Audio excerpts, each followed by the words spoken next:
आज हम बात करेंगे रेडॉक्स रिएक्शन की बैलेंसिंग की सेकंड मेथड से, that is oxidation number method. This method is quite different from the previous ion electron method. आइए देखते हैं किन स्टेप्स के अंदर चलकर हमें ऑक्सीडेशन नंबर मेथड के थ्रू रेडॉक्स रिएक्शन को बैलेंस करना है। तो सबसे पहले मैं बात करूंगा स्टेप नंबर 1 की, जिसमें आपको सभी एलिमेंट्स की ऑक्सीडेशन नंबर को इंडिकेट करना जरूरी होता है। तो आपको मैंने स्टेट निकालने के रूल्स बता ही रखे हैं, तो मैं डायरेक्ट स्टेट लिख रहा हूं। क्रोमियम की स्टेट है +6, सल्फर की स्टेट है +4, क्रोमियम की स्टेट है +3 और सल्फर की स्टेट है +6। तो पहले स्टेप में आपको हर एलिमेंट की जिनकी स्टेट में चेंज हो रहा है उन सबकी स्टेट को नीचे लिखना चाहिए। फिर स्टेप नंबर 2 में हम देखते हैं कि कितने इलेक्ट्रॉन्स का ऑक्सीडेशन हुआ और कितने इलेक्ट्रॉन्स का रिडक्शन हुआ। तो आप देख पा रहे हैं कि क्रोमियम 6 से 3 में गया, लेकिन इस स्पीशीज में क्रोमियम के 2 एटम्स है। तो जब एक क्रोमियम +6 से +3 में जाएगा तो कितने इलेक्ट्रॉन्स का रिडक्शन होगा? 3 इलेक्ट्रॉन्स का रिडक्शन होगा। लेकिन इस स्पीशीज में क्योंकि 2 क्रोमियम एक साथ जाएंगे तो टोटल रिडक्शन कितने का माना जाता है? 6 इलेक्ट्रॉन्स का। तो मैं लिख देता हूं यहां पर 6 इलेक्ट्रॉन्स का रिडक्शन हुआ। जहां तक सल्फाइड से सल्फेट के बनने का सवाल है, सल्फाइड में एक सल्फर है और एक सल्फर +4 से +6 में कन्वर्ट हो रहा है, तो यानी कि इस स्पीशीज से 2 इलेक्ट्रॉन का ऑक्सीडेशन हो रहा है। तो स्टेप 2 में हमें देखना पड़ेगा कि नेट कितने इलेक्ट्रॉन्स का रिडक्शन हुआ, कितने इलेक्ट्रॉन्स का ऑक्सीडेशन हुआ। थर्ड स्टेप, अगर मैं थर्ड स्टेप की बात करता हूं, ये सबसे इंपॉर्टेंट स्टेप है क्योंकि इसमें मुझे नंबर ऑफ इलेक्ट्रॉन्स एक्सचेंज बराबर करने होते हैं, यानी कि जितने इलेक्ट्रॉन्स का रिडक्शन हो उतने इलेक्ट्रॉन्स का ऑक्सीडेशन भी होना चाहिए। तो क्या मैं ठीक कह रहा हूं कि अगर ये 2 इलेक्ट्रॉन्स का ऑक्सीडेशन है और ये 6 इलेक्ट्रॉन का रिडक्शन है, अगर मैं इस स्पीशी को 3 से मल्टीप्लाई कर दूंगा तो जब एक सल्फर के अंदर 2 इलेक्ट्रॉन्स का ऑक्सीडेशन होगा और अगर मैं 3 से मल्टीप्लाई कर दूंगा तो नेट ऑक्सीडेशन भी कितने इलेक्ट्रॉन्स का हो जाएगा? 6 इलेक्ट्रॉन्स का हो जाएगा। उस केस में ये दोनों ऑक्सीडेशन रिडक्शन के related number of electrons same हो जाएंगे। तो मैं क्या करूंगा, मैं इस यूनिट को 3 से मल्टीप्लाई करता हूं और बाद में क्या करूंगा, सभी एलिमेंट को बैलेंस करूंगा। तो अगला स्टेप क्या है? Cr2O7 - 2, मैंने बोला मैं इसको 3 से मल्टीप्लाई करूंगा, 3SO3 - 2। साथ साथ एलिमेंट भी बैलेंस करने हैं आपको। तो क्रोमियम अगर 2 है तो क्रोमियम 2 ही आएंगे और यहाँ 3 सल्फेट आपके आ जाएंगे। यहां तक आपकी इक्वेशन मान ली जाती है, काफी हद तक आपने बैलेंस कर दी है in terms of number of electrons exchange. अब आप देखेंगे कि इस यूनिट से इस यूनिट में जब चेंज हुआ तो 6 इलेक्ट्रॉन का रिडक्शन हुआ और आप देखेंगे ये 3 के 3 सल्फाइड जब 3 सल्फेट में कन्वर्ट होंगे तो भी 6 इलेक्ट्रॉन्स का ऑक्सीडेशन होगा। नाउ ऑक्सीडेशन और रिडक्शन दोनों के दोनों सेम नंबर ऑफ इलेक्ट्रॉन से हो गए आपके। उसके बाद हमें बैलेंस करना होता है चार्ज। इस मेथड में चार्ज बैलेंसिंग के लिए हम इलेक्ट्रॉन्स ऐड नहीं करते। यहां पर चार्ज बैलेंसिंग के लिए हम H पॉजिटिव आयंस को ऐड करते हैं। रूल वही है, जहां प्लस चार्ज जितना कम होगा वहां उतने ही H+ आयन अपन ऐड करेंगे। तो मैं बात कर रहा हूं क्यूमुलेटिव चार्ज की। आप देखिए यहां -2 चार्ज है और एक सल्फाइड पे -2 चार्ज है, तो 3 सल्फाइड पे कितना हो गया? -6। तो अगर मैं लेफ्ट साइड में टोटल चार्ज देखूं तो लेफ्ट साइड में टोटल चार्ज कितना आ रहा है? Cumulative charge -8। अगर मैं राइट साइड में देखूं तो 2 × 3 +6 एंड 3 × -2 -6। तो राइट साइड में तो कोई चार्ज ही नहीं आ रहा। तो अगर मुझे यहाँ चार्ज बैलेंसिंग करने के लिए H+ आयन जोड़ने हैं तो बताइए वहां जुड़ेंगे जहां नेगेटिव चार्ज ज्यादा है या वहां जुड़ेंगे जहां नेगेटिव चार्ज कम है? नेचुरल सी बात है, वहां जुड़ेंगे जहां नेगेटिव चार्ज ज्यादा है, क्योंकि H+ उस नेगेटिव चार्ज को न्यूट्रलाइज कर देगा। तो कितने जुड़ेंगे H पॉजिटिव आयन? 8। किधर जुड़ेंगे? इधर जुड़ेंगे कि इधर जुड़ेंगे? मैंने क्या बोला, जहां माइनस चार्ज ज्यादा होगा तो माइनस चार्ज इधर ज्यादा है, तो अगले स्टेप में जो 8 H पॉजिटिव आयंस है मैं लेफ्ट हैंड साइड में ऐड कर रहा हूं। Cr2O7 - 2 gives plus 3 sulfide ions gives 2 Cr+3 plus 3 sulfate। इस तरह से आपका नेट चार्ज भी बैलेंस होगा दोनों साइड में। और लास्ट स्टेप नंबर 5, इस स्टेप में हम हाइड्रोजन और ऑक्सीजन एलिमेंट्स को बैलेंस करते हैं, और ऑक्सीजन को बैलेंस करने के लिए हम वाटर की हेल्प लेते हैं पिछली बार की तरह। जरा ध्यान से देखिएगा, यहाँ ऑक्सीजन है 7 और यहाँ 3 × 3 9, 9 + 7, यहाँ कितने ऑक्सीजन है? 16 ऑक्सीजन है, 16 ऑक्सीजन है। यहाँ देखेंगे तो केवल 12 ऑक्सीजन है। तो रूल वही है, जहां जितने ऑक्सीजन कम होंगे वहां उतने वाटर मॉलिक्यूल ऐड होंगे। तो क्या करूंगा मैं, यहां पर 4 वाटर मॉलिक्यूल ऐड कर दूंगा। तो यहां भी 16 हो गए ऑक्सीजन और इधर भी क्या हो गए, 16 हो गए। तो इस तरह से अब आपको अलग से चार्ज बैलेंसिंग की जरूरत नहीं है, क्योंकि चार्ज बैलेंसिंग यहाँ पहले ही कर ली जाती है। आइए इस इक्वेशन को चेक करें कि ये बैलेंस है या नहीं है।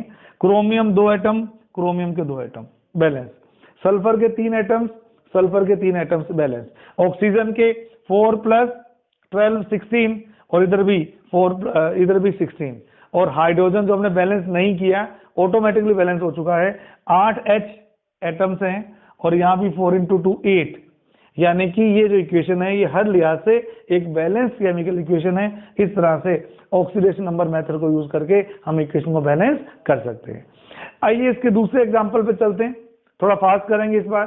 तो सबसे पहले क्या करूंगा, सबकी स्टेट लिखूंगा, +7 +3 +2 n +4। जिन बच्चों को स्टेट निकालने में दिक्कत होती है उनके लिए एक बार फिर बता देता हूं कि अगर इस MnO4- में Mn की स्टेट एग्ज्यूम कर लूं x, और ऑक्सीजन की नॉर्मल ऑक्साइड में स्टेट कितनी होती है, -2, तो इन दोनों एलिमेंट की स्टेट का जो टोटल आना चाहिए वो कितना आना चाहिए, -1। तो जब मैं इसको सोल्व करता हूं तो यहां से x यानी कि Mn की ऑक्सीजन नंबर आ जाती है +7। इस तरह से हम अलग अलग केस में एलिमेंट की स्टेट निकाल सकते हैं। अभी एक बार मैं रब कर देता हूं, 7 नंबर स्टेट आ गई। अब अगर मैं बात करूंगा, सबसे पहले बात करता हूं रिडक्शन कितने इलेक्ट्रॉन्स का हो रहा है, 5 इलेक्ट्रॉन्स का, क्योंकि इस स्पीशीज में एक ही Mn है। लेकिन एक कार्बन जब +3 से +4 में जाएगा तो कितने इलेक्ट्रॉन्स का ऑक्सीडेशन होगा, 1 इलेक्ट्रॉन का। पर मैं जानता हूं कि मेरी स्पीशीज में तो 2 कार्बन एक साथ जाएंगे, तो टोटल कितने इलेक्ट्रॉन्स का ऑक्सीडेशन होगा, 2 इलेक्ट्रॉन्स का ऑक्सीडेशन होगा। तो नेट ऑक्सीडेशन आ रहा है यहाँ पर 2 इलेक्ट्रॉन्स। अब अगला स्टेप क्या करेंगे, मैंने बोला था ऑक्सीडेशन के इलेक्ट्रॉन्स और रिडक्शन के इलेक्ट्रॉन्स बराबर होने चाहिए। तो जो कम होते हैं उसको किसी ऐसे सूटेबल नंबर से मल्टीप्लाई कर देते हैं कि वो दोनों बैलेंस हो जाएं। अब अगर एक 5 और एक 2 है तो दोनों को इक्वल करने के लिए मैं 5 वाले स्पीशीज को 2 से मल्टीप्लाई कर देता हूं, और जिसमें 2 इलेक्ट्रॉन्स का चेंज आ रहा है उसको 5 से मल्टीप्लाई कर देता हूं। इससे अब ये भी 10 इलेक्ट्रॉन्स का रिडक्शन हो गया और ये भी 10 इलेक्ट्रॉन्स का ऑक्सीडेशन हो गया, और आपका रिएक्शन का मेन जो पार्ट है वो पूरा हो जाएगा। तो यहां अगर लिखता हूं 2, तो एलिमेंट बैलेंसिंग के लिए यहां भी लिखूंगा 2। यहां लिखता हूं अगर 5 × 2 10 कार्बन है, तो ऑटोमेटिकली इस साइड भी कितने CO2 आने चाहिए, 10 CO2 आने चाहिए। तो ये रिएक्शन अब इलेक्ट्रॉन्स के नंबर के रिस्पेक्ट में तो इक्वल हो गई है। अब बात करते हैं चार्ज की। चार्ज देखिए यहाँ पे कितना चार्ज है, -2, यहाँ पे कितना चार्ज है, -10, यानी कि लेफ्ट साइड में टोटल चार्ज आ रहा है -12। राइट साइड में देखिए 2 × 2 +4, राइट साइड में चार्ज आ रहा है +4। अब मुझे बताइए, अगर मुझे बैलेंसिंग के लिए H+ आयन जोड़ने हैं तो कहां जोड़ने चाहिए? आप कहते हो यहाँ, या तो जहां नेगेटिव चार्ज ज्यादा हो वहां जोड़ दो, या जहां प्लस चार्ज कम हो वहां जोड़ दो। तो देखो यहाँ नेगेटिव चार्ज है 12, यहाँ पॉजिटिव चार्ज है 4, दोनों के बीच में डिफरेंस कितने का है, 16 का डिफरेंस है। जब भी दोनों साइड चार्ज के नेचर में डिफरेंस होता है, एक प्लस और एक माइनस, तो फिर हम उन दोनों के डिफरेंस को ऐड कर देते हैं। तो कितने का डिफरेंस है दोनों के बीच में बताइए, 16 का डिफरेंस है। क्या मैं कह सकता हूं कि इस तरफ वाली टर्म 16 माइनस है, अगर ये इसको 0 मान लूं तो इन दोनों का डिफरेंस कितने का है, 16 का। तो हम क्या मान लेते हैं, या तो मान लो ये -12 है, ये +4 है। अगर मैं ऐसे मान लूं कि ये 0 है, तो उस केस में कितना मानना पड़ेगा मुझे, -16 मानना पड़ेगा, क्योंकि डिफरेंस 16 का ही आ रहा है ना। इसलिए जहां नेगेटिव चार्ज ज्यादा होता है वहीं H+ आयन ऐड किए जाते हैं। तो अगर मैं H+ आयन ऐड करूंगा तो 16 H+ आयन लेफ्ट साइड में ऐड करूंगा, और किस तरह से किया जाएगा वो, 2MnO4 + 5C2O4 - 2 + 16H+ arrow 2Mn+2 plus 10 CO2। Charge भी बैलेंस हो गया। ऑक्सीजन बैलेंसिंग के लिए क्या बोला, जिस तरफ जितने ऑक्सीजन कम है उतने वाटर ऐड कर दो। लेफ्ट साइड में अगर आप देखेंगे तो 2 × 4 8 ऑक्सीजन एंड 5 × 4 20, तो यहाँ पर तो 28 एटम्स ऑक्सीजन के हैं। यहाँ देखिए यहाँ केवल 20 एटम्स ही हैं, 10 × 2, यहाँ पे 20 एटम्स हैं ऑक्सीजन के, यहाँ पर 28 एटम्स हैं, तो 8 वाटर मॉलिक्यूल्स कहाँ जुड़ेंगे, 8 वाटर मॉलिक्यूल्स आपके यहाँ जुड़ जाएंगे। चार्ज आपका पहले ही बैलेंस हो गया था, एलिमेंट आपके पहले बैलेंस हो गए थे, हाइड्रोजन भी आपके बैलेंस ही है, चेक कर लो अपने आप ही बैलेंस आएंगे। हाइड्रोजन 16 एटम्स हैं और 8 × 2 16 एटम्स है, तो ये इक्वेशन भी एक कंप्लीट बैलेंस इक्वेशन है और आपने इस तरह से ऑक्सीडेशन नंबर मेथड से इसको बैलेंसिंग करनी होती है। ये इसके की पॉइंट्स हैं। आइए अब एक और बेहतरीन इक्वेशन हम बैलेंस करके देखते हैं ऑक्सीडेशन नंबर मेथड से किस तरह से आपने करनी है। 3rd नंबर इक्वेशन, अब हम बैलेंस करने वाले हैं 3rd नंबर इक्वेशन। आइए एक और बढ़िया इक्वेशन बैलेंस करते हैं, फिर हम चलेंगे आगे कि अगर एक से ज्यादा एलिमेंट की ऑक्सीजन नंबर में चेंज आता है तो किस तरह से बैलेंसिंग की जाती है। चलिए तो 3rd इक्वेशन की बात कर रहा हूं मैं बैलेंसिंग में ऑक्सीडेशन नंबर मेथड के थ्रू।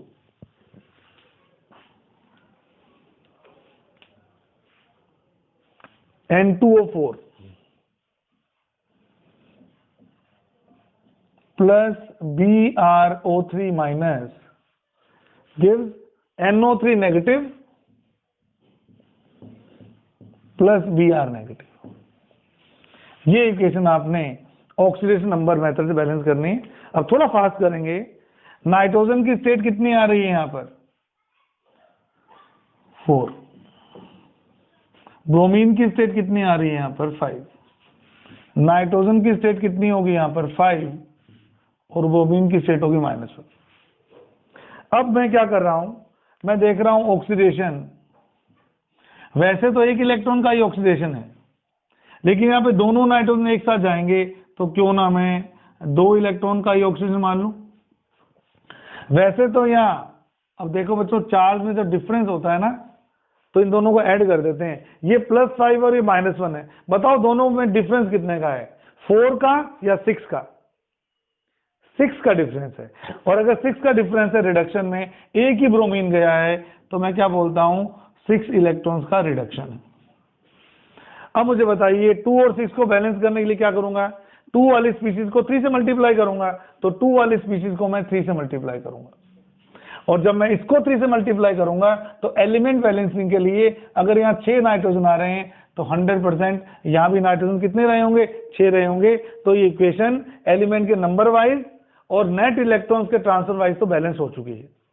अब मैं बात कर रहा हूँ नेट चार्ज की, तो लेफ्ट साइड में नेट चार्ज आ रहा है बेटा आपका -1 और राइट साइड में नेट चार्ज आपका आ रहा है 6 + 1 7 -7। दोनों में कितने का डिफरेंस है, 6 का डिफरेंस है।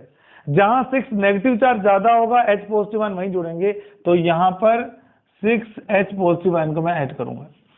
और जहां तक ऑक्सीजन का सवाल है, अब मैं जिस तरफ जितने भी ऑक्सीजन कम है उतने वाटर मॉलिक्यूल ऐड करूंगा। तो इस साइड में कितने ऑक्सीजन के एटम है, 3 × 4 12 ऑक्सीजन की बात कर रहा हूं, 12 और यहाँ 3, तो लेफ्ट साइड में कितने एटम है ऑक्सीजन के 15 और यहाँ 6 × 3 18 ऑक्सीजन के एटम्स है। तो क्या करूंगा मैं 3 वाटर मॉलिक्यूल लेफ्ट साइड में ऐड करूंगा, 3 वाटर मॉलिक्यूल लेफ्ट साइड में ऐड करूंगा। तो इस तरह से हमारी कंप्लीट बैलेंस इक्वेशन बन जाएगी। आप चेक कर सकते हैं नाइट्रोजन के 6 एटम, ब्रोमीन का सिंगल एटम, ऑक्सीजन के मैंने बैलेंसिंग चेक कर ली, हाइड्रोजन भी चेक कर लो 6 और 6, नेट चार्ज भी बैलेंस चेक कर लो। यहाँ -1 है और यहाँ -6 -1 +6, तो यहाँ भी नेट चार्ज कितना आ रहा है बच्चों, -1। तो ये भी एक तरह से बैलेंस केमिकल इक्वेशन है जो आपको ऑक्सीडेशन नंबर मेथड के थ्रू करनी है। तो इस मेथड से जो बैलेंसिंग है वो थोड़ा कम टाइम में हो जाती है, बनिस्बत आयन इलेक्ट्रॉन मेथड के। तो कॉम्पिटिटिव एग्जाम में, आईआईटी के एग्जाम में अगर आपको कोई बैलेंसिंग का क्वेश्चन आता है और आपसे ये कोफिशिएंट पूछे जाते हैं, तो मैं आपको एडवाइस कर रहा हूं कि आप ऑक्सीडेशन नंबर मेथड से करना, क्योंकि आयन इलेक्ट्रॉन मेथड में थोड़ा टाइम ज्यादा लगता है। अब मैं एक दो ऐसे ही क्वेश्चन बता रहा हूं आपको जिसमें एक से ज्यादा एलिमेंट ऑक्सीडाइज होते हैं और एक ही एलिमेंट रिड्यूस होता है। उस केस में क्या करते हैं, तो कुछ स्पेशल एग्जांपल आप इस तरह के भी देख लीजिए, कुछ एग्जांपल आप इस तरह के भी देख लीजिए जिसमें एक से ज्यादा एलिमेंट ऑक्सीडाइज हो। तरीका हमारा वही रहेगा, बस नेट इलेक्ट्रॉन ट्रांसफर करना हमें आना चाहिए। तो आइए एक इक्वेशन की बात करते हैं। एग्जांपल नंबर 4 की बात करता हूं। आर्सेनियस सल्फाइड है ये HNO3 से रिएक्शन कर रहा है और करके दे रहा है arsenic acid plus NO plus H2SO4। बहुत इंटरेस्टिंग क्वेश्चन है, ध्यान से सुनना आप लोग। अब इस मेथड में, इस इक्वेशन में अब आपको खूब स्टेप आ ही गए हैं। तो आर्सेनिक की +3 स्टेट है, आप बताइए इसका चार्ज इसके फुट में आया होगा, और सल्फर की स्टेट कितनी है -2। HNO3 में नाइट्रोजन की स्टेट कितनी है +5। इसके अंदर अगर आप कैलकुलेट करोगे तो आर्सेनिक की स्टेट आएगी +5, नाइट्रोजन की स्टेट आएगी +2 और सल्फर की स्टेट आएगी +6। तो ये मैंने सभी की स्टेट्स लिख दी। अब जरा देखिए, आर्सेनिक +3 से +5 में जा रहा है, तो और ये 2 लगे हुए हैं। अगर एक आर्सेनिक जाता तो कितने इलेक्ट्रॉन्स का ऑक्सीडेशन होता? उस केस में आपके 2 इलेक्ट्रॉन्स का ऑक्सीडेशन होता। और अगर 2 आर्सेनिक जाएंगे तो 4 इलेक्ट्रॉन का ऑक्सीडेशन किसके कारण हुआ? आर्सेनिक के कारण हुआ। डोंट फॉरगेट, सल्फर का भी ऑक्सीडेशन हो रहा है। यू कैन सी सल्फर भी -2 से बेटे +8 में जा रही। कितने इलेक्ट्रॉन्स का ट्रांसफर हुआ होगा? 4 का या 8 का? मैंने बोला था जब चार्ज ऑपोजिट होते हैं तो दोनों को जोड़ देते हैं, 6 + 2 8 इलेक्ट्रॉन्स का ऑक्सीडेशन हो रहा है सल्फर के थ्रू। लेकिन क्योंकि यहाँ पे 3 सल्फर हैं तो टोटल 8 × 3 24 इलेक्ट्रॉन्स का ऑक्सीडेशन सल्फर के कारण हो रहा है। इसका मतलब जो पूरी इक्वेशन में नेट ऑक्सीडेशन है वो 4 + 24 28 इलेक्ट्रॉन्स का ऑक्सीडेशन है। इस बात को याद रखिएगा। जहां तक रिडक्शन का सवाल है, नाइट्रोजन की +5 से स्टेट हो रही है +2, तो यानी कि यहां पर 3 इलेक्ट्रॉन्स का ही रिडक्शन हो रहा है, 3 इलेक्ट्रॉन्स का रिडक्शन हो रहा है। और अगर 3 इलेक्ट्रॉन्स का रिडक्शन होगा और मुझे इन दोनों को बराबर करना है तो क्या करूंगा बेटे, मैं 28 वाली टर्म को तो 3 से मल्टीप्लाई करूंगा और 3 वाली टर्म को 28 से मल्टीप्लाई करूंगा। आइए कर लेते हैं, इक्वेशन दोबारा लिख लेते हैं। इस ये टर्म है, इन दोनों ने मिला के कितने इलेक्ट्रॉन्स का किया था? 28 का।